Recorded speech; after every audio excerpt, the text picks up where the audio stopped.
Assalamualaikum warahmatullahi wabarakatuh. Perkenalkan, kami dari kelompok 5 mata kuliah Farmasi Industri akan mempresentasikan tugas kami terkait pedoman teknis cara distribusi obat yang baik atau CDOB. Adapun anggota kelompok kami sebagai berikut seperti yang di layar.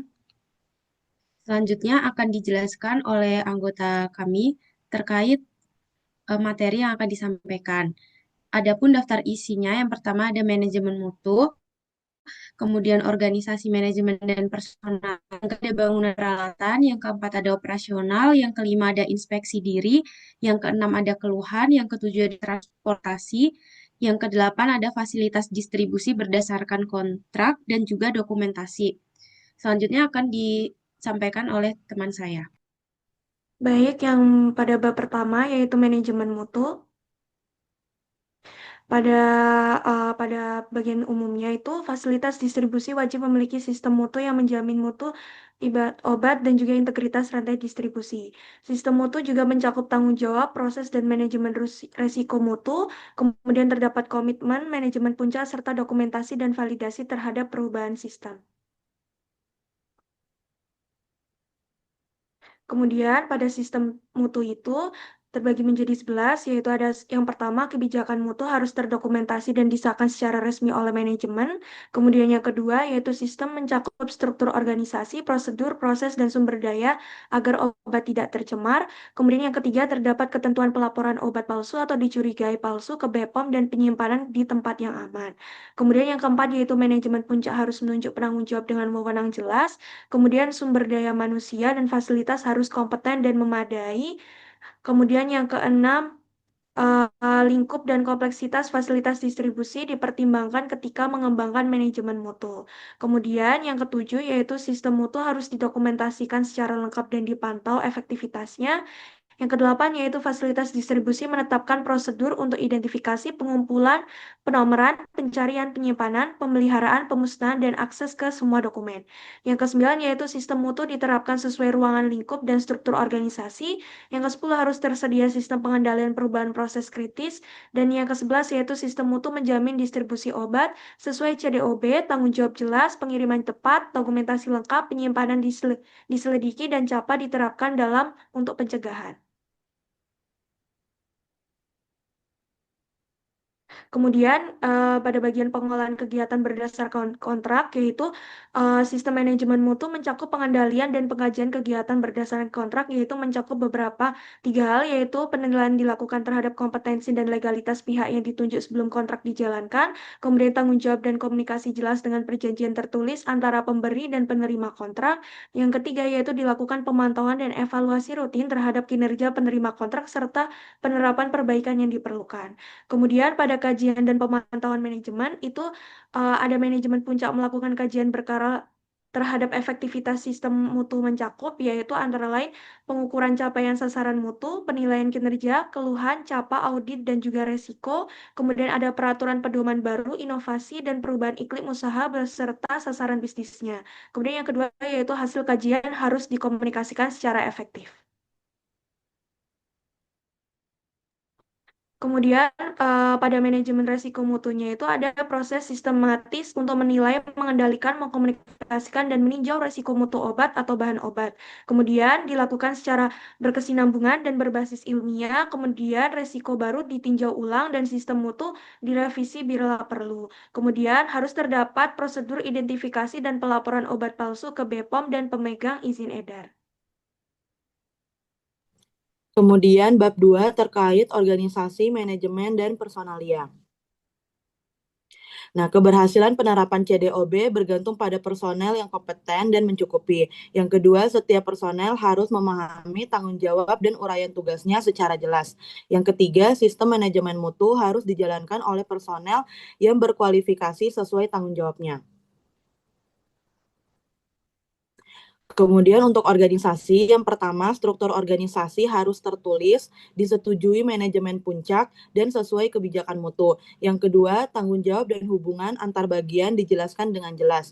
Yang kedua, tugas dan tanggung jawab dijabarkan dalam uraian tugas tertulis, efektivitasnya harus dimonitor dan dievaluasi.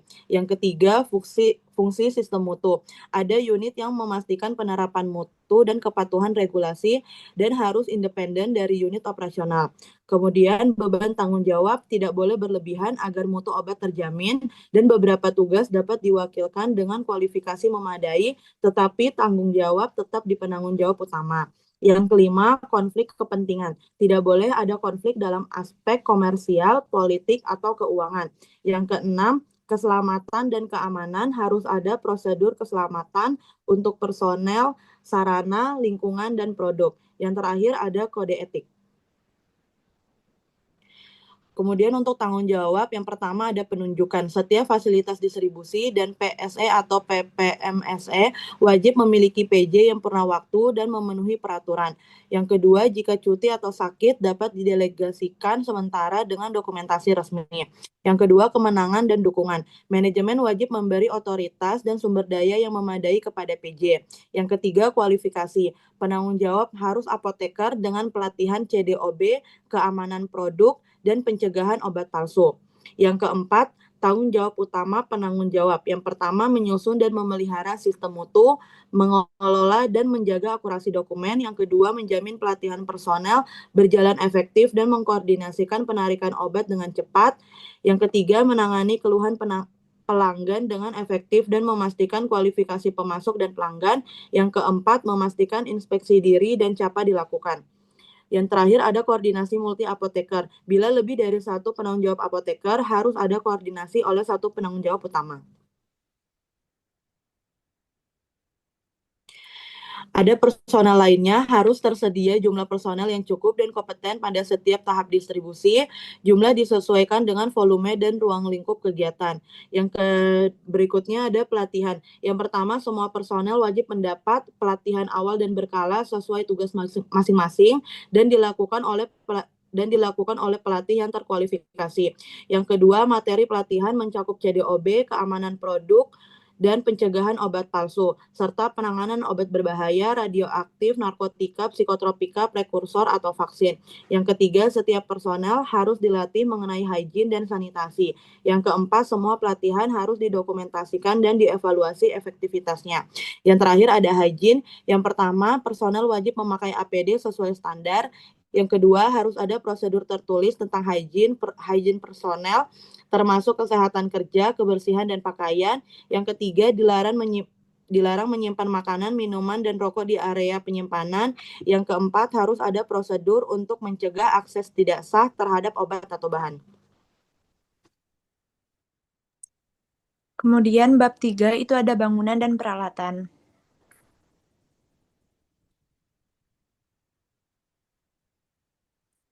Untuk bagian umumnya, bangunan dan peralatan harus menjamin keamanan dan mutu obat serta bahan obat. Bangunan. Pertama, itu fasilitas distribusi harus memiliki bangunan, gudang, dan sarana yang memadai. Kedua, bangunan harus menjamin kondisi penyimpanan yang baik, aman, dan memiliki kapasitas cukup. Ketiga, jika bangunan sewa, harus ada kontrak tertulis dan tanggung jawab pengelolaan. Keempat, area terpisah dan terkunci untuk obat rusak ditarik kadaluarsa atau palsu. Kelima, area dengan kondisi khusus, misalnya suhu, kelembapan, pencahayaan, harus dikendalikan. Keenam, penyimpanan khusus untuk obat narkotika, radioaktif, dan bahan berbahaya. Ketujuh, area penerimaan, penyimpanan, dan pengiriman harus terpisah dan terlindung dari cuaca. Kedelapan, akses hanya untuk personal berwenang dengan sistem keamanan dan kontrol. Kesembilan, harus ada prosedur tertulis untuk akses personal dan pencegahan penyalahgunaan obat. Ke-10, fasilitas harus bersih, bebas debu dan hama dengan program pembersihan dan pengendalian hama. 11, ruang istirahat dan toilet personal harus terpisah dari area penyimpanan. Suhu dan pengendalian lingkungan. Pertama, harus ada prosedur dan alat untuk mengendalikan suhu, kelembapan, dan kebersihan. Kedua, pemetaan suhu dilakukan sebelum digunakan dan diulang jika ada perubahan signifikan. Ketiga, alat pemantau suhu dipasang sesuai hasil pemetaan. Kemudian ada peralatan. Yang pertama, peralatan penyimpanan dan distribusi harus sesuai standar pemeliharaan dan dikalibrasi. Kedua, perawatan, perbaikan, dan kalibrasi tidak boleh mengganggu mutu obat. Ketiga, semua kegiatan pemeliharaan dan kalibrasi harus terdokumentasi. Keempat, contoh peralatan termohygrometer, chiller untuk pendingin udara, dan alat pemantau suhu.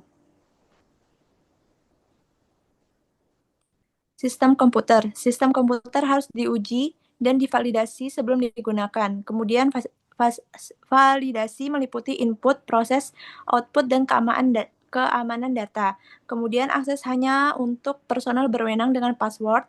Selanjutnya ada audit trial, rekam jejak, perubahan data. Kemudian data disimpan aman, di backup berkala, dan ada prosedur penanganan kegagalan sistem. Selanjutnya itu yang terakhir, transaksi elektronik antar cabang harus memiliki sistem telusur dan persetujuan penanggung jawab. Kemudian ada kualifikasi dan validasi. Yang pertama itu setiap kegiatan distribusi harus melalui kualifikasi atau validasi berdasarkan analisis resiko. Kedua, validasi dilakukan sebelum digunakan atau setelah ada perubahan besar. Ketiga, laporan validasi memuat hasil penyimpanan dan tindakan koreksi CAPA. Keempat, jika peralatan diperbaiki dan berubah signifikan perlu dikualifikasi ulang. Selanjutnya yaitu bab 4, operasional.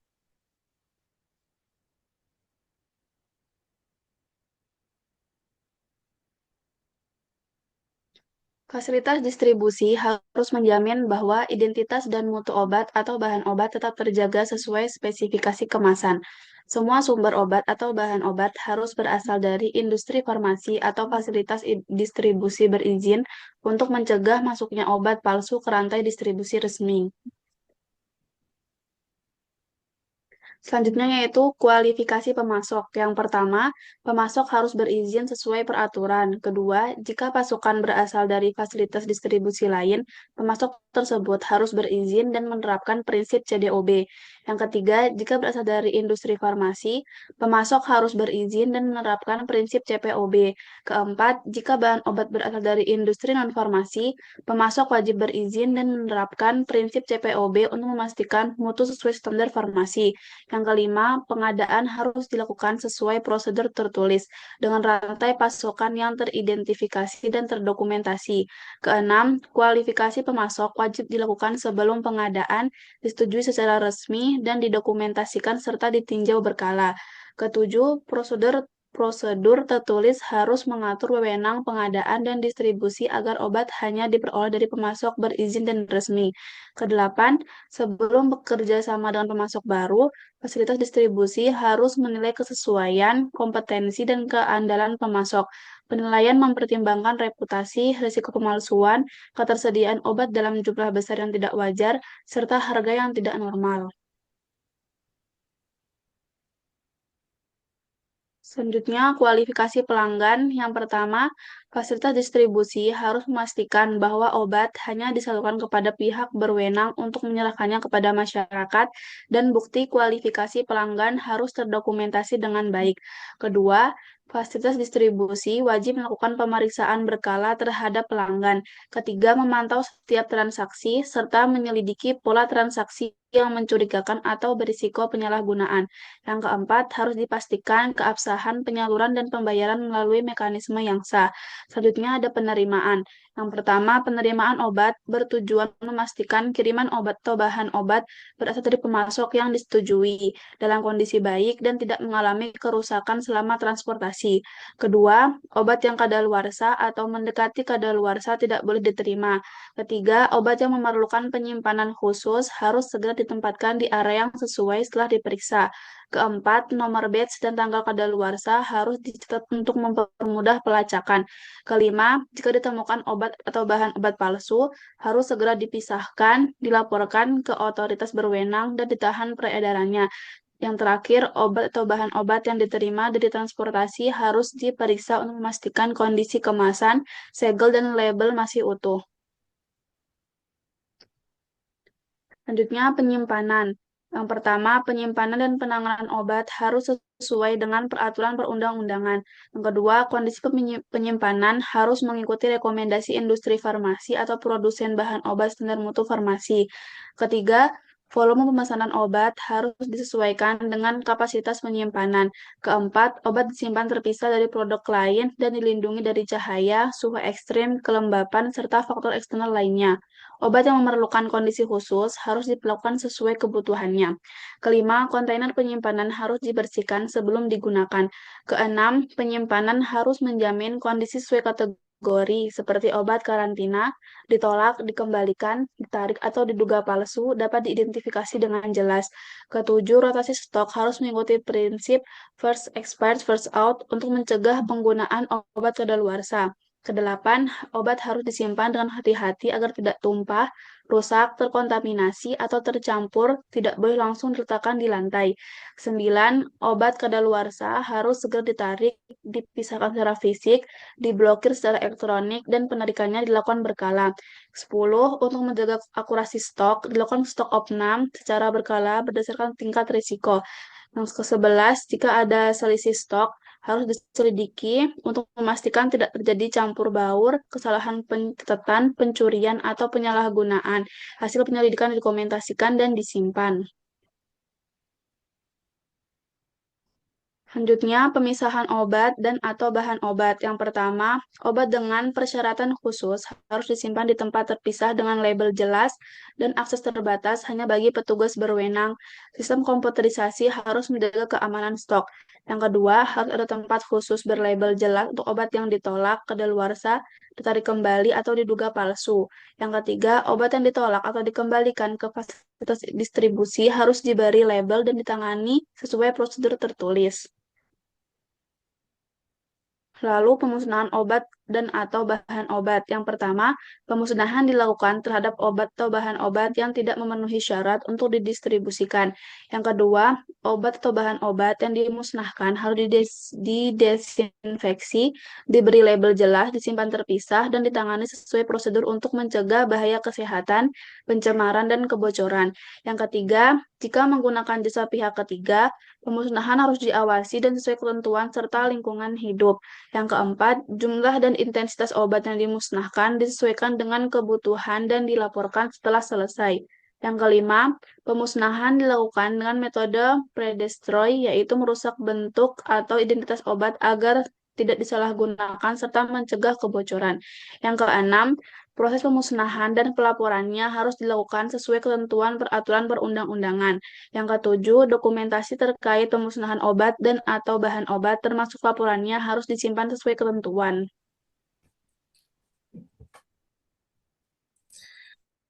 Selanjutnya ada penerimaan pesanan. Pertama, saat menerima surat pesanan manual ataupun elektronik, penanggung jawab harus memastikan pesanan terdaftar dan terverifikasi dalam sistem. Kebenaran serta keabsahan surat pesanan meliputi: pertama, nama dan alamat penanggung jawab sarana pemesan; kedua, nama, bentuk, kekuatan sediaan, jumlah, dan kemasan obat atau bahan obat; tiga, nomor surat pesanan; empat, nama, alamat, dan izin sarana pemesan; kelima, surat izin praktik atau surat izin tenaga teknis kefarmasian penanggung jawab sarana pemesan.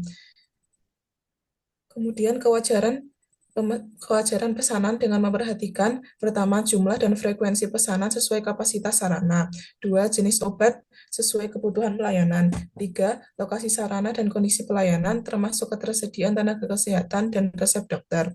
Kemudian, jika terdapat kecurigaan terhadap keabsahan atau kewajaran pesanan, harus dilakukan konfirmasi kepada penanggung jawab sarana pemesan dan hasil konfirmasi wajib didokumentasikan. Kemudian pengambilan. Pertama, pengambilan obat atau bahan obat harus dilakukan sesuai dokumen untuk memastikan kesesuaian barang yang diambil. Kedua, obat yang diambil harus memiliki masa simpan cukup, belum kadaluarsa, dan mengikuti sistem first expired, first out.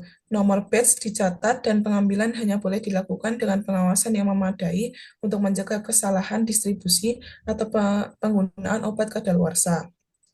Kemudian pengemasan. Obat atau bahan obat harus dikemas agar terhindar dari kerusakan, kontaminasi, dan pencurian. Kemasan harus menjaga kondisi obat selama transportasi, serta wadah dan segel harus dipastikan dalam keadaan baik dan tertutup rapat. Kemudian pengiriman. Pengiriman obat atau bahan obat hanya boleh ditujukan kepada pelanggan yang memiliki izin sesuai peraturan perundangan. Penyaluran untuk keperluan khusus, seperti penelitian, special access, atau uji klinis, harus disertai dokumen lengkap. Dokumen mencakup tanggal, nama obat atau bahan obat, bentuk sediaan, nomor batch, jumlah, nama dan alamat pemasok atau penerima. Pengiriman dan penyimpanan harus sesuai persyaratan industri farmasi. Semua dokumentasi wajib disimpan dan dapat ditelusuri. Harus ada prosedur tertulis untuk pengiriman obat atau bahan obat. Prosedur mempertimbangkan sifat obat dan tindakan pencegahan khusus. Lalu pengiriman. Dokumen pengiriman harus mencantumkan tanggal pengiriman, nama, alamat, nomor telepon, status penerima, apotek atau rumah sakit ataupun klinik, kemudian deskripsi obat, meliputi nama, bentuk sediaan, dan kekuatan, kemudian nomor batch dan tanggal kadaluarsa, kuantitas, nomor dokumen identifikasi pengiriman, transportasi, meliputi nama perusahaan ekspedisi, tanda tangan penerima, kondisi penyimpanan. Kemudian pengiriman dilakukan langsung ke alamat tujuan, diterima oleh penanggung jawab kefarmasian di sarana penerima. Obat tidak boleh ditinggalkan di tempat tanpa izin PPF. Lalu penerima wajib menandatangani dokumen pengiriman, cantumkan nama jelas, SIPA atau SIPTTK, dan stempel sarana penerima. Ekspor dan impor. Ekspor dan impor obat atau bahan obat hanya boleh dilakukan oleh fasilitas distribusi yang memiliki izin. Kegiatan impor obat atau bahan obat harus sesuai dengan peraturan perundang-undangan. Di pelabuhan masuk, obat atau bahan obat harus disimpan dalam kondisi sesuai dan sesingkat mungkin. Importir wajib memastikan penanganan dan penyimpanan obat atau bahan obat di pelabuhan sesuai persyaratan agar tidak rusak. Personel yang terlibat dalam impor harus memiliki kemampuan dan pelatihan khusus kefarmasian serta dapat dihubungi bila diperlukan. Kemudian bab 5, inspeksi diri. Inspeksi diri dilakukan untuk memantau pelaksanaan dan kepatuhan terhadap JDOB serta menindaklanjuti perbaikan yang diperlukan. Pertama, program inspeksi diri dilaksanakan secara berkala dan mencakup seluruh aspek JDOB, termasuk kepatuhan terhadap peraturan, pedoman, serta prosedur tertulis, tidak terbatas pada bagian tertentu saja. Kedua, inspeksi dilakukan secara independen dan rinci oleh personel yang kompeten dan ditujukan perusahaan. Audit eksternal dapat membantu, namun tidak dapat dijadikan satu-satunya cara untuk memastikan kepatuhan JDOB. Ketiga, kegiatan yang disubkontrakkan wajib diaudit sebagai bagian dari program inspeksi diri. Terakhir, semua pelaksanaan inspeksi diri harus dicatat dan dilaporkan. Laporan memuat seluruh hasil pengamatan selama inspeksi dan disampaikan kepada manajemen serta pihak terkait. Jika ditemukan penyimpangan atau kekurangan, penyebabnya harus diidentifikasi dan dibuat tindakan korektif serta pencegahan yang didokumentasikan dan ditindaklanjuti. Selanjutnya bab ke-6 ada keluhan.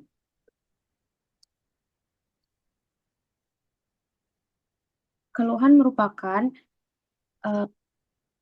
berkaitan dengan mutu, keamanan, atau distribusi obat maupun bahan obat yang wajib ditindaklanjuti. Komplain handling ini bertujuan untuk menjamin setiap keluhan itu terdokumentasi dan teratasi secara cepat, tepat, agar tidak menimbulkan risiko bagi penggunanya. Kemudian prosedur dari penanganan keluhan yaitu setiap keluhan akan diterima dan dicatat secara lengkap dengan mencatat nama produk, nomor batch, keluhan, dan juga tanggal keluhan. Kemudian dilakukan investigasi untuk menentukan penyebab. Kemudian bila terkait dugaan obat palsu atau cacat serius, segera dilaporkan ke BPOM. Tindakan korektif dan pencegahan dilakukan berdasarkan hasil investigasi. Keluhan ini akan diterima oleh tim marketing dan akan ditindaklanjuti oleh tim QA. Dokumentasi keluhan dapat berupa formulir pelanggan, laporan investigasi, laporan CAPA, dan bukti komunikasi dengan BPOM. Selanjutnya untuk keluhan obat dan bahan obat merupakan bagian dari bagian farmasi yang harus disimpan, ditangani, dan disalurkan sesuai dengan kondisi yang ditetapkan seperti suhu, kelembapan, dan keamanannya. Hal ini bertujuan untuk memastikan bahwa mutu, keamanan, dan kebutuhan obat selama proses distribusi itu terjamin. Adapun penanggung jawab dalam proses ini adalah tim gudang dan juga tim distribusi. Untuk menjaga hal tersebut perlu dilakukan yang pertama pemeriksaan kesesuaian produk dengan dokumen saat proses penerimaan, lalu dilakukan dokumentasi dengan mencatat form penerimaan, kartu stok, log suhu, dan juga kelembapan dan catatan pengiriman.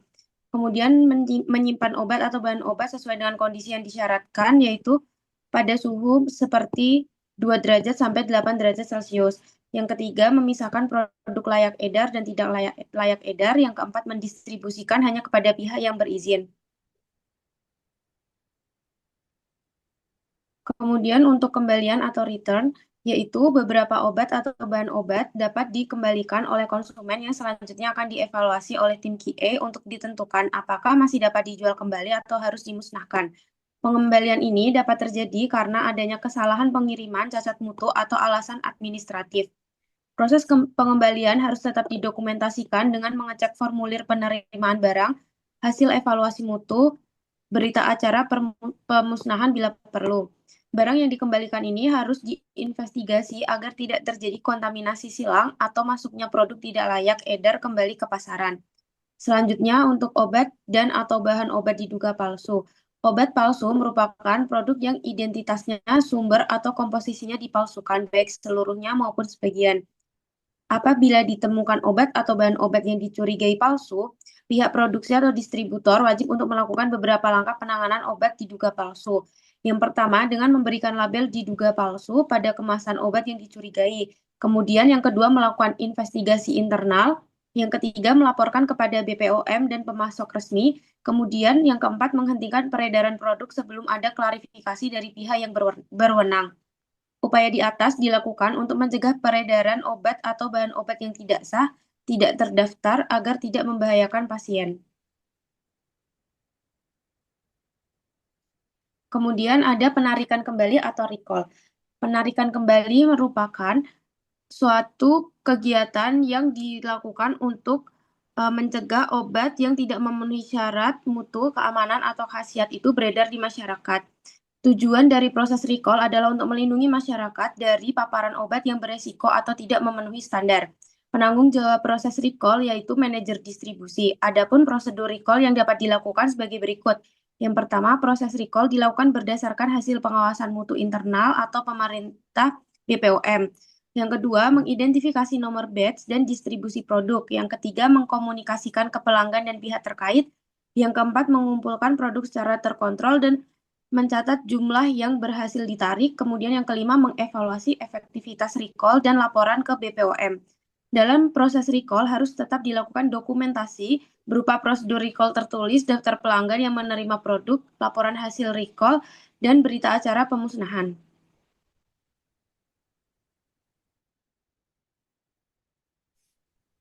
Kemudian bab 7, transportasi. Umumnya, selama proses transportasi, obat dan atau bahan obat harus diangkut dengan kondisi penyimpanan sesuai dengan informasi pada kemasan. Apapun moda transportasi dipilih, harus menjamin bahwa obat dan atau bahan obat tidak mengalami perubahan kondisi selama transportasi yang dapat mengurangi mutu. Pendekatan berbasis resiko digunakan ketika merencanakan rute transportasi.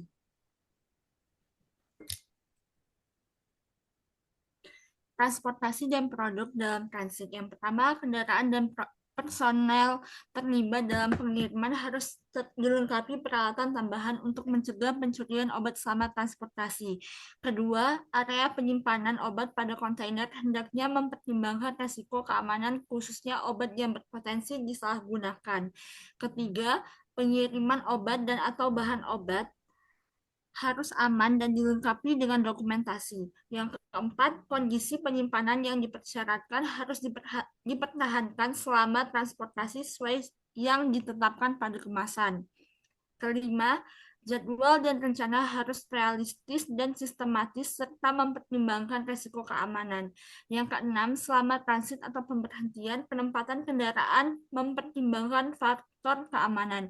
Yang ketujuh, jika terjadi kondisi tidak diharapkan selama transportasi harus segera dilaporkan tidak lebih dari 24 jam dan dilaporkan ke fasilitas distribusi.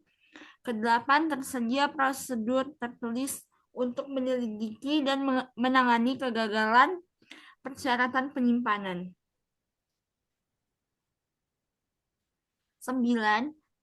Fasilitas distribusi bertanggung jawab memastikan kendaraan dan peralatan yang digunakan. 10.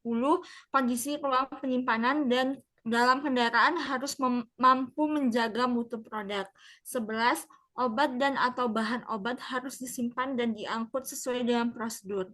12. Pengemudi pengiriman harus dilatih CDOB dalam bidang terkait pengiriman. 13. Prosedur tertulis harus tersedia untuk menangani kejadian. 14. Peralatan yang digunakan harus dirawat dan dikalibrasi secara berkala minimal setahun sekali. 15. Dalam hal pengiriman darurat di luar jam kerja harus ditunjuk personal tertentu. 16. Jika transportasi disubkontrakkan kepada pihak ketiga, maka penerima kontrak harus sepenuhnya memahami kondisi yang berlaku. 17. Fasilitas distribusi harus melaporkan ke Badan POM tembusan ke unit pelaksanaan teknis di lingkungan UPT BPOM setempat dan Dinas Kesehatan Provinsi. 18. Batas waktu maksimum penyimpanan di HUB tidak melebihi 2 kali jadwal pemberangkatan. Kemudian yang ke-19, dalam hal pengangkutan obat dan atau bahan obat memerlukan pembongkaran dan pemuatan ulang di terminal dan HUB harus diaudit dan disetujui sebelum digunakan. 20. Tersedia prosedur terjamin integrasi obat dan atau bahan obat di tempat transit. 21. Selama transportasi atau transit untuk obat dan atau bahan obat yang ditolak kadaluarsa diduga palsu harus disimpan terpisah serta dilengkapi dokumen atau dilakukan pemisahan secara sistem atau blokir secara sistem. 22. Obat dan atau bahan obat dalam transit harus disertai dengan dokumentasi sesuai.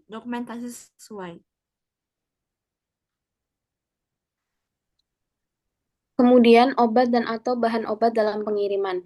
Kondisi selama pengiriman harus menjaga mutu, keamanan, dan stabilitas obat sesuai persyaratan penyimpanan yang ditetapkan oleh produsen. Kendaraan dan perlengkapan pengangkutan wajib bersih, bebas bau, dan tidak digunakan untuk bahan berbahaya atau mudah mencemari obat. Kemudian dilengkapi sistem pemantauan suhu bila diperlukan, misal untuk obat dengan cold chain. Prosedur pengiriman harus memastikan obat terlindung dari paparan panas, sinar matahari langsung, dan kelembapan berlebih. Ada sistem untuk menelusuri rute dan pihak yang terlibat selama pengiriman.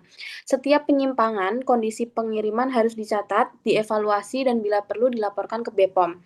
Pengiriman obat beresiko tinggi seperti narkotik, psikotropika, vaksin, dan lain-lain memerlukan pengamanan tambahan seperti segel, logbook, dan transportasi khusus. Obat rusak atau terkontaminasi selama pengiriman tidak boleh disalurkan dan harus dipisahkan untuk investigasi lebih lanjut. Kemudian ada kontainer pengemasan dan pelabelan.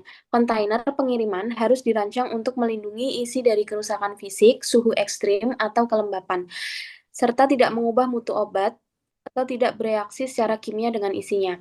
Kemasan sekunder atau luar harus kuat, bersih, dan diberi label yang jelas, memuat nama obat, jumlah, kondisi penyimpanan, serta alamat penerima dan pengirim. Tanda khusus untuk obat dengan persyaratan khusus, misal simpan pada suhu 2-8 derajat. Segel keamanan digunakan untuk mencegah pembukaan tanpa izin selama transportasi. Label dan tanda pada kemasan harus konsisten dengan dokumen pengiriman, invoice, surat jalan, serta COA. Pengemasan kembali atau repacking tidak diperbolehkan selama proses distribusi kecuali oleh pihak berwenang dan dengan izin tertulis.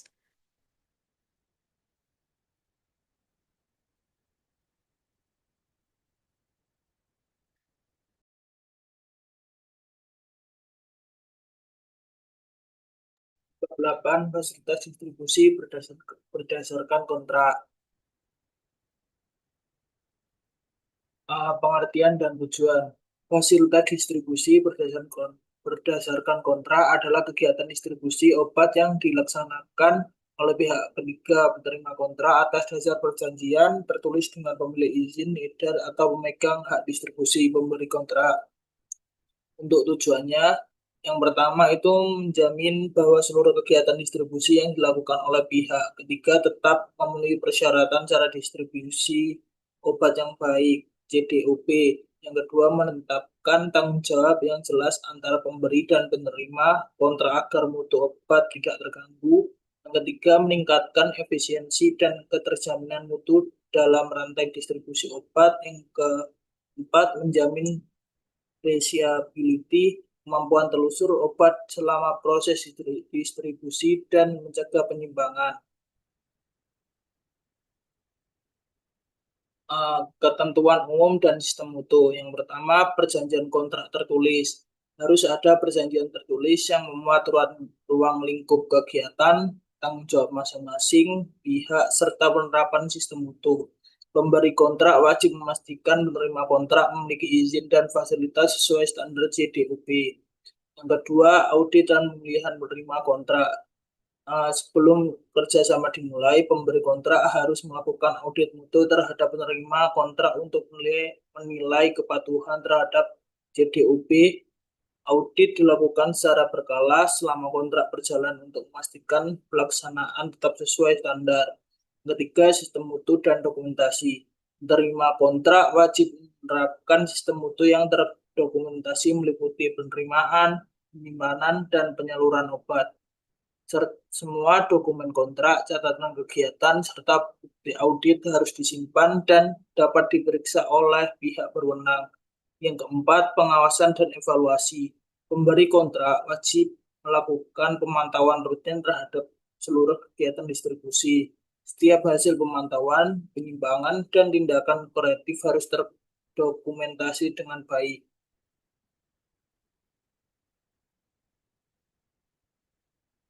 Penanganan produk dan pengawasan lanjut. Yang pertama, penanganan produk, kembalian dan rekal. Jika terjadi pengembalian atau penarikan kembali rekal, obat penerima kontrak harus segera melapor dan berkoordinasi dengan pemberi kontrak.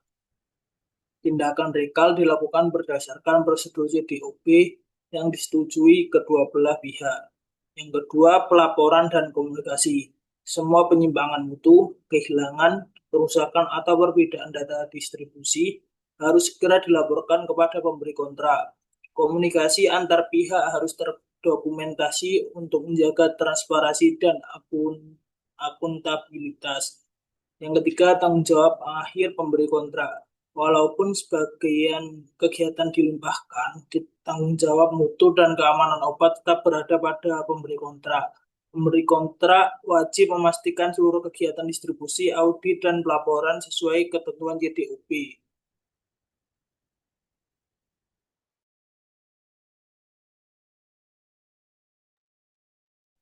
Selanjutnya adalah dokumentasi. Dokumentasi menjelaskan pentingnya dokumentasi yang baik sebagai bagian dari sistem manajemen mutu dalam distribusi obat. Dokumentasi harus dibuat secara jelas, lengkap, dan mudah ditelusuri baik dalam bentuk manual maupun elektronik untuk menjamin keakuratan, keamanan, dan validitas informasi. Dokumen mencakup seluruh aktivitas distribusi seperti pengadaan, penyimpanan, penyaluran, serta laporan dan harus disimpan minimal selama 3 tahun. Prosedur tertulis wajib disetujui, ditandatangani, dan diberi tanggal oleh personel berwenang. Setiap perubahan dokumen harus dapat ditelusuri dengan mencantumkan tanggal, tanda tangan, dan alasan perubahan. Dalam sistem elektronik harus tersedia fitur audit trail untuk mencatat akses dan perubahan data. Kemudian, surat pesanan obat dapat dibuat secara manual atau elektronik dengan ketentuan tertentu, seperti mencantumkan nama sarana, izin praktik apoteker, serta rincian obat yang dipesan. Dokumen penyimpanan meliputi kartu stok atau pencatatan mutasi elektronik yang sekurang-kurangnya memuat informasi nama obat, jumlah, nomor batch, dan tanggal kadaluarsa. Sementara dokumen penyaluran terdiri atas surat pesanan pelanggan, faktur, atau surat jalan yang juga dapat dilakukan secara manual atau elektronik. Fasilitas distribusi wajib menyusun laporan pemasukan dan penyaluran obat kepada BPOM secara rutin, dengan rincian data seperti nama obat, bentuk sediaan, jumlah persediaan, dan nomor batch. Seluruh dokumen harus disimpan dengan aman, mudah diakses, serta diperbarui secara berkala agar tetap relevan dan akurat. Mungkin cukup sekian presentasi dari kelompok kami.